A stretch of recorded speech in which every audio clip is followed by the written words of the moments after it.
ঘরে বসেই কোনো রকম ঝামেলা ছাড়া খুব সহজে তৈরি করে ফেলেছি পারফেক্ট পুডিং। আসসালামু আলাইকুম এভরিওয়ান, সবাই কেমন আছেন? আশা করি সবাই খুব ভালো আছেন। আবারও চলে এসেছি আপনাদের মাঝে নতুন একটি রেসিপি। আজকে তৈরি করেছি খুব সহজে ঝামেলা ছাড়া পারফেক্ট পুডিং। এই পুডিং তৈরি করা কিন্তু খুবই সহজ আর খেতে কিন্তু অসম্ভব মজাদার হয়ে থাকে। এই মজাদার পুডিংটি পারফেক্টলি আমি কিভাবে তৈরি করেছি সেই রেসিপিটি আজকে আপনাদের সঙ্গে শেয়ার করব। আশা করি রেসিপিটা আপনাদের কাছে খুব ভালো এবং সহজ মনে হবে। তো এই মজাদার পুডিং কোনো রকম ঝামেলা ছাড়া কিভাবে তৈরি করেছি চলুন সেই রেসিপিটি দেখে নেই।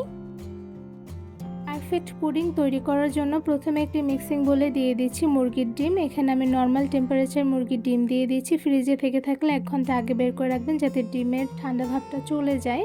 তো এরপর যে আমি 4টের মতন মুরগির ডিম দিয়ে দিয়েছি। এবার একটি হ্যান্ড উইক্সের মাধ্যমে ডিমগুলো খুব ভালোভাবে ফাটিয়ে নিব। কিছুক্ষণ সময় নিয়ে মুরগির ডিমগুলো হ্যান্ড উইক্সের মাধ্যমে খুব ভালোভাবে ফেটিয়ে নিয়েছি। তো এই পর্যায়ে ডিমের মধ্যে দিয়ে দিচ্ছি চিনি। এখানে আমি হাফ কাপ পরিমাণ চিনি দিয়ে দিচ্ছি, আপনাদের স্বাদ মতন দিয়ে দিবেন। সাথে দিয়ে দিচ্ছি হাফ চা চামচ পরিমাণ লবণ। হ্যান্ড উইক্সের মাধ্যমে খুব ভালোভাবে নেড়ে নিতে হবে যাতে চিনিগুলো খুব ভালোভাবে গলে যায়। কিছুটা সময় নিয়ে ডিমের সঙ্গে চিনিগুলো আমি ফেটিয়ে নিয়েছি। তো এই পর্যায়ে দেখতে পাচ্ছেন চিনিগুলো খুব সুন্দরভাবে গলে গিয়েছে। এবারে ডিমের মিশ্রণের মধ্যে দিয়ে দিচ্ছি গরুর লিকুইড দুধ 1 কাপ পরিমাণ। এখানে আমি জাল করে রাখা গরুর দুধ দিয়ে দিয়েছি আর সাথে দিয়ে দিচ্ছি 1 টেবিল চামচ পরিমাণ কর্নফ্লাওয়ার। এবার খুব ভালোভাবে হ্যান্ড উইক্সের মাধ্যমে নেড়ে নিব। এই তো ডিমের মিশ্রণের সঙ্গে দুধ আর কর্নফ্লাওয়ার খুব ভালোভাবে কিন্তু আমার মিশিয়ে নেওয়া হয়ে গিয়েছে। এবার আমি একটি সাইডে রেখে দিব। এবার ক্যারামেল বানাবো। তো ক্যারামেল বানানোর জন্য প্রথমে আমি এখানে 3 টেবিল চামচ পরিমাণ চিনি নিয়ে নিয়েছি। এবার একদম চুলার আঁচটা মিডিয়ামে রেখে একটি চামচের সাহায্যে চিনিগুলো নেড়ে গলিয়ে নিব। তো চিনিগুলো গলানোর সময় কিন্তু চুলার আঁচটা একদম মিডিয়ামে রাখতে হবে, নয়তোবা কিন্তু চিনির ক্যারামেলগুলো পুড়ে যেতে পারে। তো এরপর যে আমি খুব ভালোভাবে নেড়ে নিচ্ছি।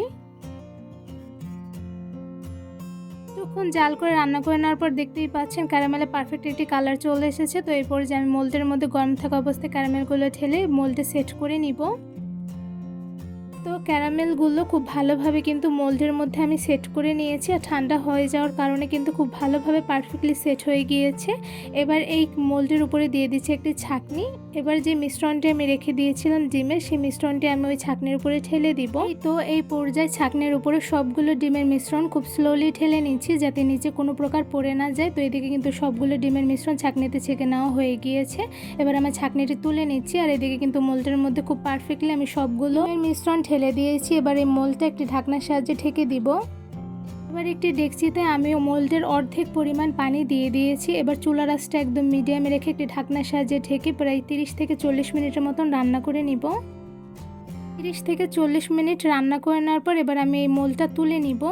পুডিংয়ের মোল্ডটা কিছুক্ষণ আমি ঠান্ডা করে নিয়েছি। তো এই পর্যায়ে দেখতেই পাচ্ছেন মাশাআল্লাহ খুব পারফেক্টলি কিন্তু পুডিংটা কুকড হয়ে গিয়েছে। গরম থাকা অবস্থায় কিন্তু মোল্ড আউট করতে যাবে না, তাহলে কিন্তু পুডিংটা ভেঙে যেতে পারে। তো এই পর্যায়ে পুডিংটা মোল্ড আউট করার জন্য আমি একটি ছুরির সাহায্যে চারপাশ থেকে খুব সুন্দরভাবে ছাড়িয়ে নিচ্ছি যাতে পুডিংটা মোল্ড আউট করার সময় পুডিং ভেঙে না যায়। এই তো খুব ভালোভাবে কিন্তু পুডিংটি ছুরি দিয়ে ছাড়িয়ে নেওয়া হয়ে গিয়েছে। এবার একটি বাটি দিয়ে আমি খুব ভালোভাবে পুডিংয়ের মোল্ড থেকে মোল্ড আউট করে নেব পুডিংটা। আর পুডিংটা কিন্তু খুব স্লোলি মোল্ড আউট করে নিতে হবে, নয়তোবা কিন্তু ভেঙে যেতে পারে। তো এই পর্যায়ে কিন্তু খুব স্লোলি আমি পুডিংটা মোল্ড আউট করে নিয়েছি। এদিকে দেখতেই পাচ্ছেন মাশাআল্লাহ কতটা পারফেক্টলি কিন্তু পুডিংটা আমি মোল্ড আউট করে নিয়েছি। এই তো খুব সহজেই কোনো রকম ঝামেলা ছাড়া পারফেক্টলি কিন্তু আমি একটি পুডিং তৈরি করে ফেলেছি। দেখতেই পাচ্ছেন মাশাআল্লাহ পুডিংটা দেখতে যেমন সুন্দর হয়েছে, খেতে কিন্তু অসম্ভব মজাদার হয়ে থাকে। এই পুডিংটা তৈরি করা কিন্তু খুবই সহজ, কোনো রকম ঝামেলা ছাড়া পারফেক্টলি আমি এই পুডিংটা কিভাবে তৈরি করে ফেলেছি তা কিন্তু আমার ফুল রেসিপি দেখে আশা করি আপনারা বুঝতে পেরেছেন।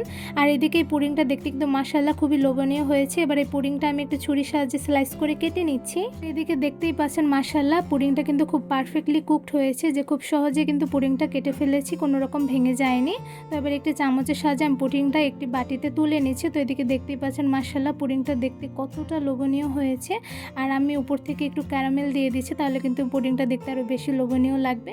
আমার এই পারফেক্ট পুডিং তৈরির রেসিপিটা আপনাদের কাছে কেমন লেগেছে তা আমাকে অবশ্যই কমেন্ট করে জানাবেন। আর এদিকে কিন্তু পুডিংটা খেতে অসম্ভব মজাদার হয়েছে। রেসিপি দেখে যদি একবার আপনারা বাসায় বসে এইভাবে তৈরি করে খান তাহলে অবশ্যই কিন্তু আমাকে কমেন্ট করে জানাবেন। আর মজাদার পুডিংটা একবার বাসায় বসে তৈরি করে না খেলে কিন্তু আপনারা বুঝবেন না আসলে এই পুডিংটা খেতে কতটা মজাদার হয়েছে। আমার এই পারফেক্ট পুডিং তৈরি রেসিপিটি আপনাদের কাছে ভালো লেগে থাকলে অবশ্যই আমার চ্যানেলটি সাবস্ক্রাইব করে ভিডিওতে বেশি বেশি লাইক কমেন্ট শেয়ার করে আমার পাশেই থাকবেন। আজকে এখানেই বিদায় নিচ্ছি, দেখাবো অন্য কোনো ভিডিওর মাধ্যমে। সবাই সুস্থ থাকবেন, ভালো থাকবেন, আল্লাহ হাফেজ।